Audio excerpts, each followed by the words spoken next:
Ever feel like you're in the same exhausting situation where you tell your child, don't touch that, only to have them push every single boundary? If you're tired of repeating yourself, losing your cool, and then feeling that heavy mom guilt after every single power struggle and negative interaction, you are not alone. My name's Sabrina Reagan. I'm a child psychologist and mom of three. So today I'm sharing 5 real world strategies that get your strong willed child to listen the first time you ask. And stick around to the end because I have a bonus strategy that will really help you stay calm and connected even on those hardest days and hardest moments when your child is pushing back every single boundary and trying to bend every single rule. This behavior is beyond exhausting, and you start questioning yourself. Am I too strict? Am I too soft? Am I messing this up?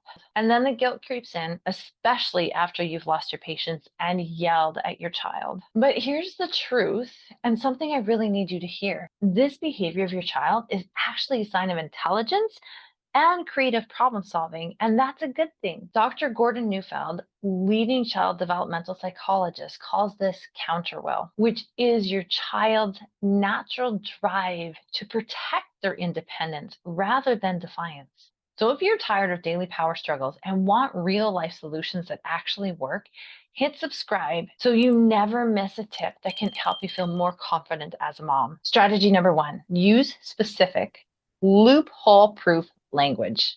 Let's start with a sanity saver. Get ultra specific with your language. So you're leaving no room for rule bending and loophole finding. So instead of clean up your toys, you want to say, put the blocks in the blue bin and then put all your books on the bookshelf. And then suddenly there's no wiggle room for negotiating what clean actually means. Think about yesterday.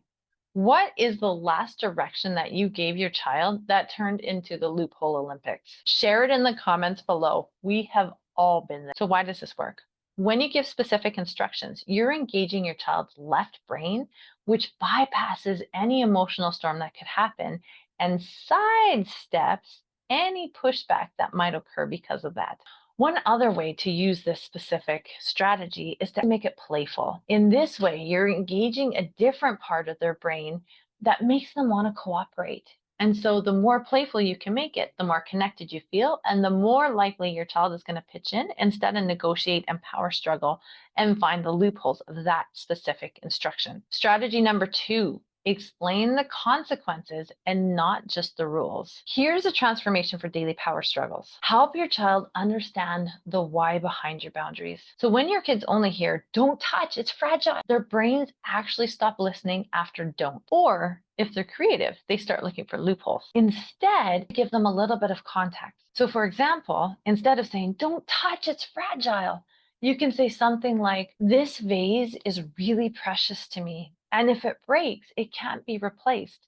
And then we would both feel really, really sad.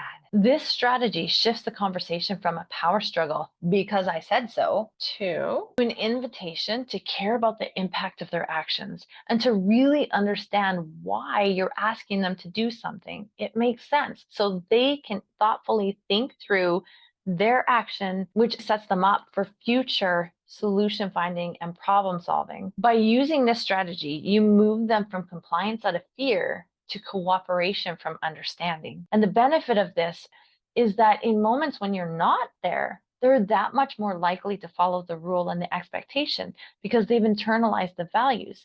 Neuroscience also backs up this strategy. When kids feel connected and understood, the part of their brain responsible for empathy and impulse control stays engaged. And this is what we want for them to be able to follow through on our expectations. Strategy number 3, pick your battles, meaning hard versus soft rules. This is a game changer for cutting down daily power struggles. Not every rule and expectation is a hill to die on. If we identify what our hard rules are versus what our soft rules are, it makes it so much easier to enforce the hard ones and be a little bit more flexible on the soft ones. So hard rules are those rules that are not negotiable. They're always enforced no matter what. Think safety, core values, and respect. Others are soft rules. And these rules where you can invite discussion, a little bit of negotiation, offer choice, or adjust based on the situation that you're in. So you might say something like, this is a hard rule because it's intended to keep you safe. Or this one we can talk about and decide together. So kids are wired to test boundaries, and they test boundaries for so many reasons, but it really is how they learn, how they develop a sense of security, and where they develop their confidence from. But if every rule is a fight, you're in battle mode all day long. And if you're in battle mode, you're not enjoying each other. You're not enjoying your day. Separating hard rules from soft rules lets your child know that you are firm when it's necessary and flexible when it's safe, which makes your hard rule stick when it's necessary. So for example, no touching the hot stove is a hard rule because it keeps your child safe. No jumping on the couch may be a soft rule for some families. Okay, you can jump on the couch if the cushions are on the floor. Or a hard rule for other families. We don't jump on the couch because it could break and someone could get hurt. So it really just depends on your family and the rules that you want to be hard and the ones you're a little bit more willing to be flexible on. Hard rules give kids security, knowing some things never change, knowing that you are there to keep them safe. Predictability feels safe. Soft rules let them practice flexibility and problem solving. Both are essential for raising confident, adaptable kids. Strategy number 4. Channel their problem solving. Strong-willed or creative kids aren't trying to be bad. They're just trying to solve problems in their own unique and special way. So our job as moms is to guide that energy so it works with us and not against us. So here's how. Acknowledge their creativity, invite them in to be a part of the solution. When you recognize their effort and invite them into the process, you're showing them that their ideas matter while still maintaining boundaries. So instead of jumping to no or don't do that, you can say, oh, you are such a great problem solver. Can you help me figure out a safe way to do that? So this flips the script from power struggle to partnership. In doing so, you're starting to plant seeds of empathy and collaboration. My kids are always wanting to build a fort with my good pillows and my good blankets. And often the first instinct is, absolutely not, especially because of the mess it creates.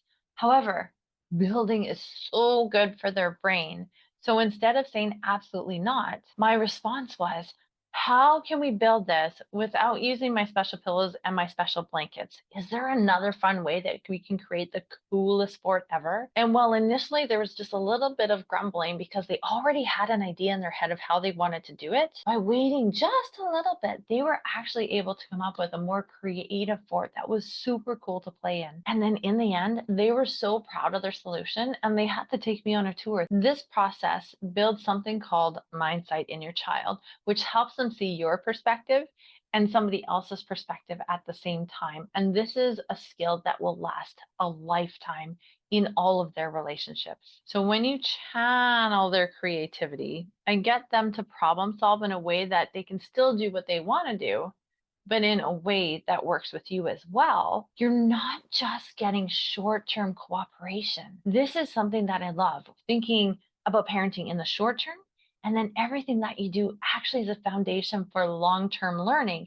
And in this case, you're raising an emotionally intelligent thinker that is really connected to you. Strategy number 5, end the debate, the discussion closer. So you've tried everything. And to be honest, sometimes no matter what you do, your child just isn't in the space to listen and follow through. In these circumstances, their thinking brain has gone offline and it's their emotions brain that's in the driver's seat. That is when it's time to end the back and forth and put a firm boundary in place in a calm, gentle, yet confident tone. Here's your tool. This is what you say. That's the rule right now. And if that one doesn't work, then you can follow it up with, this is the rule which you can choose to follow. And if you choose not to, this is the consequence that will happen. You give them the rule, you give them the consequence, and then depending on what they do, you follow through on the consequence. No raised voices, no yelling, no sarcasm, no matching their frustration or their energy level. What you're signaling in this moment is the conversation is over for now, and you've got this. Here's what you need to hear. You do not have to justify every rule, especially in the heat of the moment. Sometimes, especially when emotions are running high, the less discussion, the less reasoning, the less fancy words, the less long the sentences is better. In fact, even though it's our natural instinct to try and reason, and we feel the more information we give them, the more likely they are to follow through. When tensions are high, when emotions are high, this actually adds fuel to the fire and can increase the counter will and dysregulation. So this strategy is what Dr. Gordon Neufeld calls leading through the counter will storm. Your job is to guide them through it, not argue or reason them out of it. And that might mean pausing the conversation until they're calm enough to listen. That might mean everybody needs to take a break and go do something that's calming, not necessarily discipline, not necessarily a timeout, but something calming so that emotions come down, thinking brain comes back online, and then everybody can come back together and calmly talk about the expectation and the rule and get them to follow through. And if the temptation is too great, like some amazing shiny object that they just have to follow through on, it is okay to remove them or the object from the temptation so that it doesn't become a bigger fight while everybody's working on calming down. By ending the debate without anger, you're modeling emotional regulation and showing that boundaries are steady and not reactive. This process shows your child that while you're willing to negotiate and be flexible and problem solve, there are times where rules just stand. And that really is part of feeling safe in your care. So if you know another mom who's battling these power struggles, go ahead and share the video and let's create a community of moms who parent without the heavy weight of daily power struggles and then the heavy guilt that follows. Here's your bonus strategy, the 2-minute brag book, turning guilt into connection. This one is actually created by another play therapist. Her name is Leanna Lowenstein, and it is absolutely beautiful for the moments where you feel like you're in a constant power struggle all day long. And sometimes you get caught in this cycle where it goes from all day long to a couple days in a row. And then it seems like almost every day there's some kind of fight, and it zaps you of the joy of parenting and zaps you from even enjoying your child. And so this strategy flips that script. So instead of focusing on all the power struggles and all the things that they're doing wrong, it helps you start seeing what your child is doing well and helps you communicate that to your child so that everybody's feeling positive and connected and joyful, even in the midst of boundary pushing and power struggles. So here's what I want you to do. Go grab a tiny little notebook, nothing fancy, something from the dollar store is just perfect. I want you to keep this book by your child's bed. And every day, I want you to make it your mission to find 2 or 3 things that your child does that are amazing and positive.